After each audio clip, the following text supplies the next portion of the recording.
terbatas.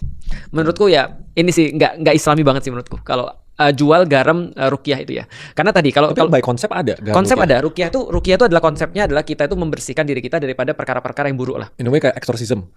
Mungkin kalau lebih mudahnya kita katakan eksorsisme ya. Tapi yang menarik adalah ketika aku baca konsep ruqyah, sebenarnya kita tuh bisa meruqyah diri kita sendiri. Yaitu adalah dengan membaca Quran. Membaca Quran itu adalah salah satu bentuk ruqyah. Intinya kayak membersihkan diri sendiri. Ya, membersihkan gitu, diri atau purifying lah gampangnya seperti itu. Tapi sebenarnya kalau menurutku di dalam Islam tuh konsep yang paling bagus untuk menghilangkan perkara-perkara jelek itu di dalam diri kita adalah terkonek dengan Allah.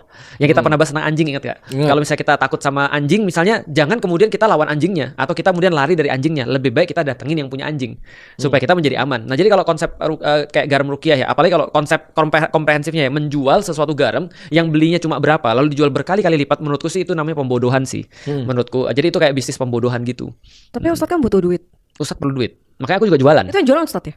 Belum tahu aku. Tapi yang jelas bisa bukan aja aku. pihak-pihak yang tidak bertanggung jawab sih. Iya, Orang bisa nggak jadi. tahu. Nah, tapi kalau aku juga sama, karena tetap kita perlu uang gitu kan ya, tetap perlu apa namanya? Kayak aku kan wajib menafkahi istri nih, aku wajib beliin dia baju, aku wajib beliin dia makan dan segala macam, kasih tempat tinggal. Nah, maka aku juga jualan, tapi jualanku yang bersifat etis. Nah, jadi yang kita bahas dalam kasus garam ruqyah ini memang ujung-ujungnya sampai pada batas etis sih. Etis toh. Etis toh. Ada nggak kayak ayatnya atau dosanya atau apa kalau misalnya ngelanggar etis itu? Yang ada di dalam Al-Qur'an itu adalah menjual ayat Allah dengan harga yang murah.